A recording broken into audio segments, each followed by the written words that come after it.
Stop what you're doing right now. Before you scroll past this, I need you to ask yourself one simple question.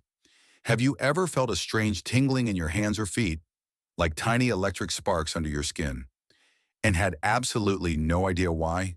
Have you woken up in the middle of the night with a burning sensation in your legs, as if someone had quietly set fire to your nerves while you were sleeping? If the answer is yes, even if it happened just once, then what you are about to read could be one of the most important things you encounter this year. Read every single word, because millions of people are walking around right now with a condition silently damaging their nervous system, and most of them don't even know it has a name. Let's start with something most doctors don't explain clearly enough. Your body has a central nervous system. That's your brain and spinal cord, the command center. But then it has a peripheral nervous system, which is a vast, intricate web of nerve fibers that branch out from your spine like roots of a tree, reaching every single corner of your body, your toes, your fingertips, your skin, your organs. These peripheral nerves are responsible for carrying signals in two directions, from your brain to your muscles, telling them to move, and from your body back to your brain, reporting what you feel: temperature, touch, pain, pressure. Now imagine that this communication network starts breaking down. Imagine that the wires begin to fray, short circuit, or go completely silent. That is exactly what happens in peripheral neuropathy. The word itself comes from periphery, meaning the outer edges, and neuropathy, which simply means nerve damage or disease. When your peripheral nerves are damaged, the signals they carry become distorted, delayed, or lost entirely. And the results are as strange as they are unsettling. What makes this condition so deceptive is that it doesn't announce itself loudly. It doesn't knock down your door. Instead, it sneaks in through the back. A subtle pins and needles sensation here, a moment of unexplained weakness there.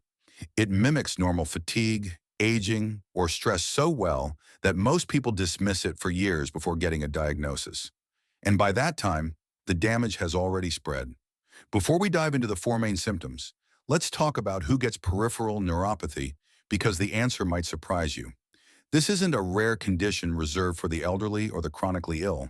It is remarkably common, affecting an estimated 20 million people in the United States alone. And that number is widely considered to be an underestimate, because so many cases go undiagnosed. The most common cause by far is diabetes.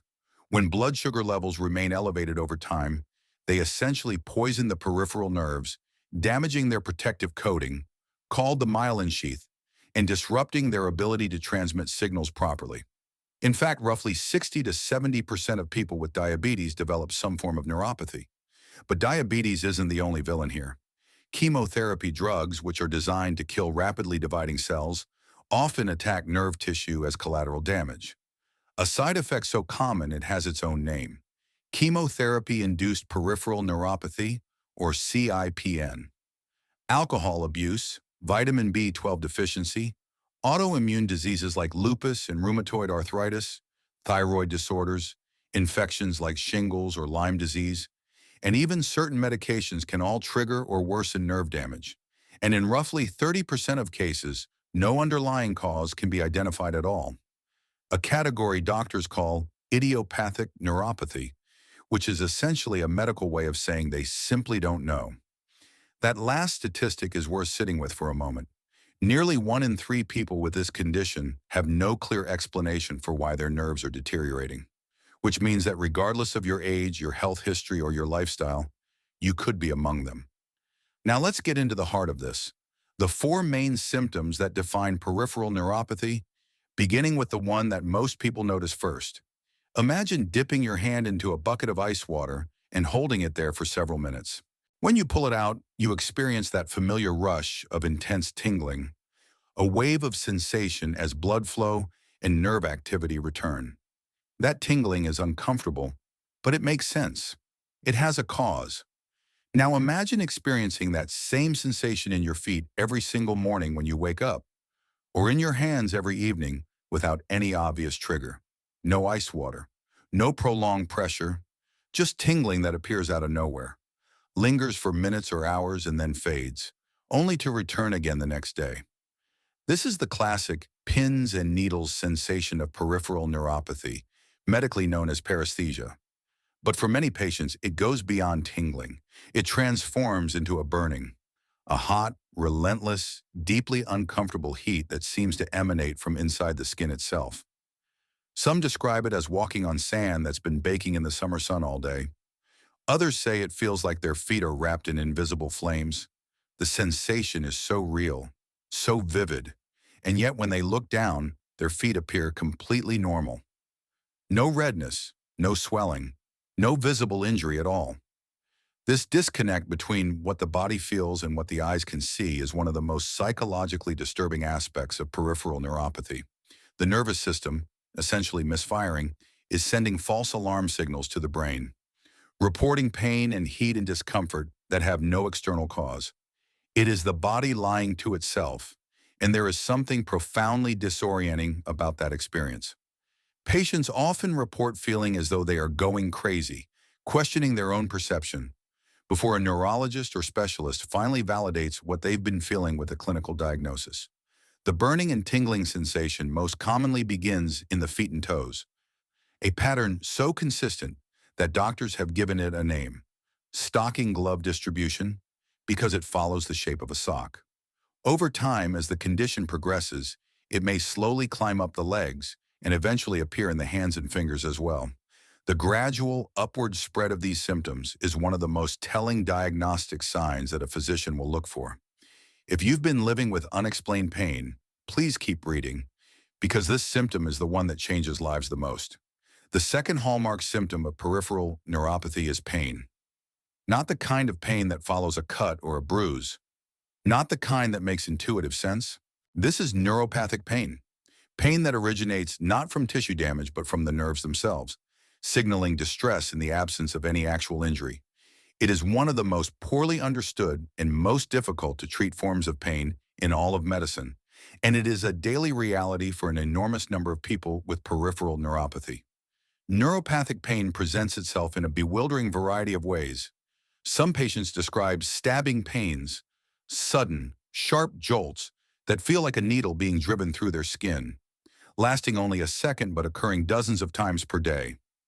Others report an electric shock sensation, as if a live wire is periodically making contact with their foot or leg. Still others experience what is called allodynia, a phenomenon where stimuli that should be completely painless become intensely painful. The gentle weight of a bedsheet resting on their feet at night becomes unbearable. A light breeze against their skin registers as a burning sting. A partner's soft touch on their leg causes them to flinch. There is something profoundly isolating about this kind of pain. Because it comes from inside the nervous system rather than from an external wound, it is invisible to everyone else.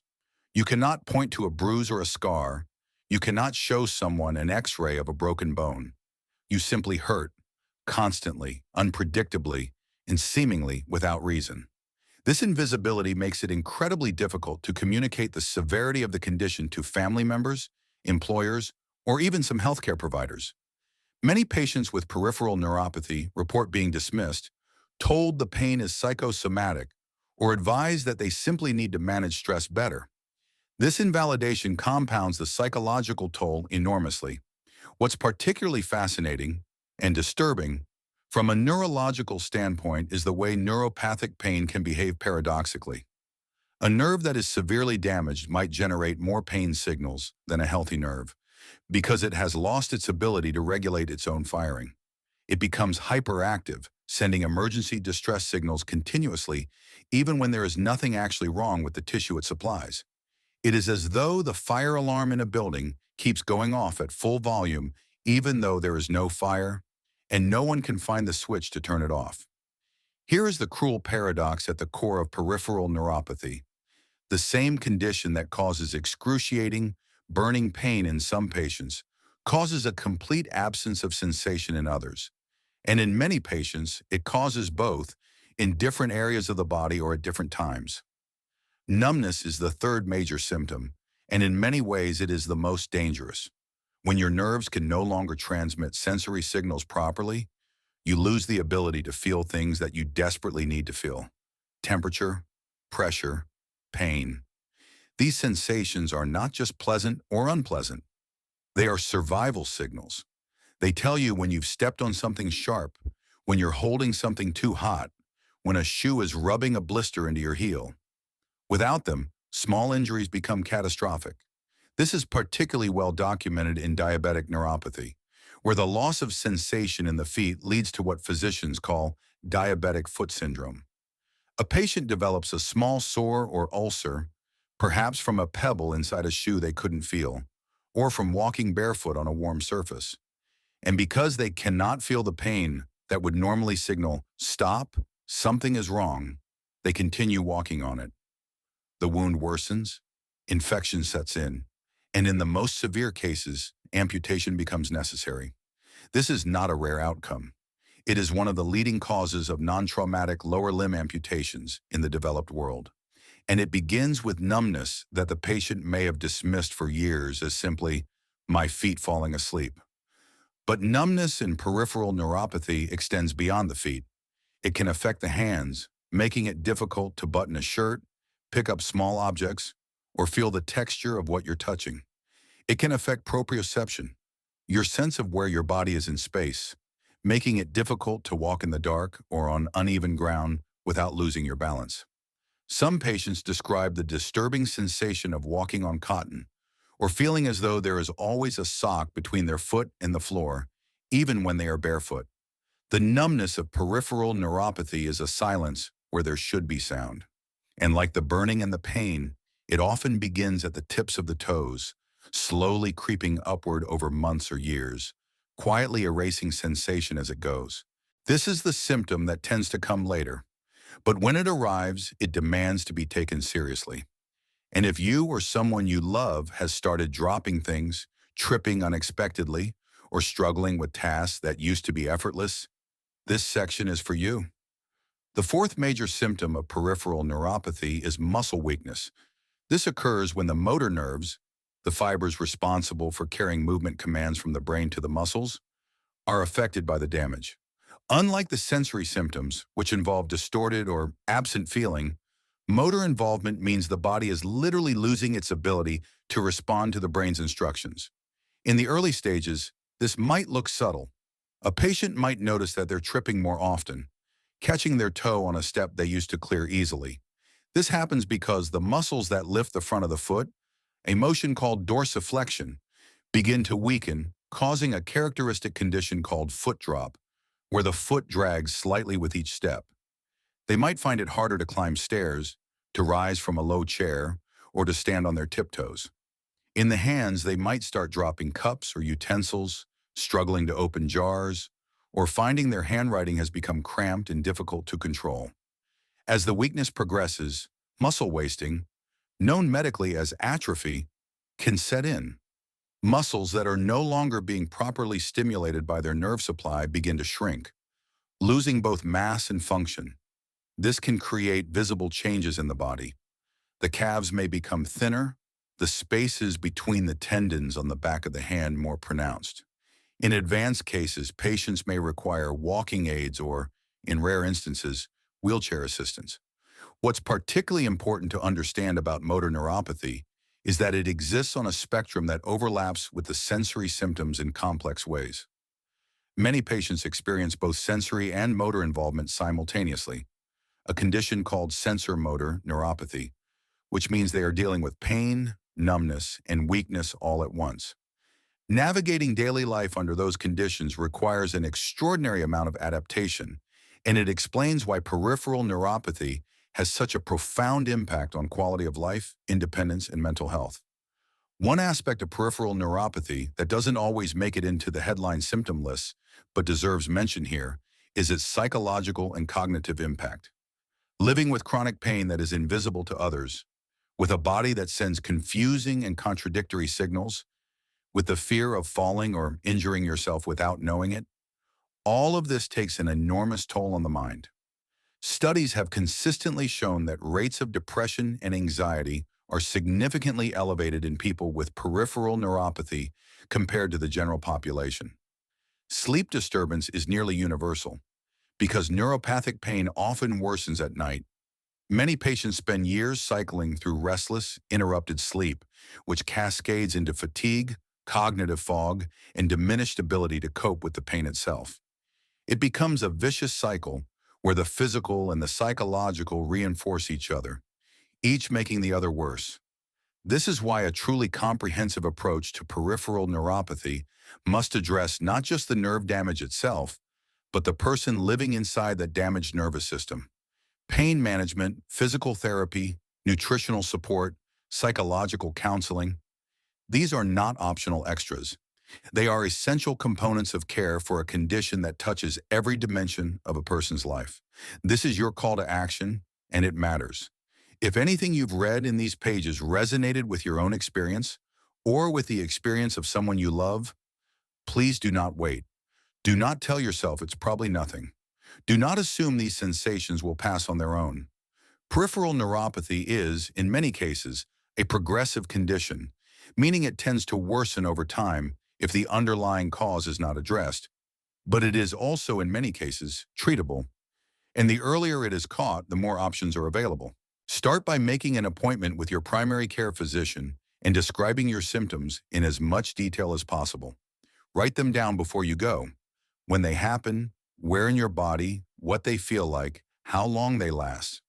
Ask about nerve conduction studies and electromyography, two diagnostic tests that can objectively measure how well your peripheral nerves are functioning. Ask whether your blood sugar, vitamin B12 levels, thyroid function, and inflammatory markers have been checked recently. Push for answers. You deserve them. The four symptoms we explored today, the burning and tingling, the mysterious pain, the creeping numbness, and the quiet loss of strength, are not normal parts of aging. They are not signs of weakness or imagination. They are your nervous system's way of asking for help. And the more people who recognize these signals for what they are, the sooner those people can get the care they need to reclaim their quality of life. Peripheral neuropathy is one of those conditions that medicine has historically not given enough attention, partly because it is so varied in its causes and presentations, and partly because the symptoms are so subjective and difficult to measure. But behind every clinical description, behind every diagnostic code and research paper, there are real people. People who have spent years wondering what is wrong with them. People who have rearranged their entire lives around the fear of pain, the threat of falling, the grief of losing sensations they took for granted. If that is you, or if you think it might be, know this. You are not alone, and there are pathways forward. Treatments exist that can manage the pain, slow the progression, and in some cases partially restore nerve function. Lifestyle changes, particularly around blood sugar management, alcohol reduction, nutritional optimization, and regular gentle exercise, have been shown to make a real difference for many patients.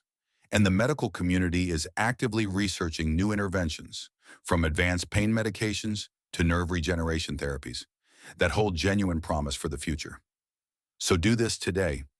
Share this information with someone who might need it. Talk to your doctor if any of these symptoms sound familiar, and take your nervous system seriously, because it is the foundation of everything you feel, everything you do, and everything you are.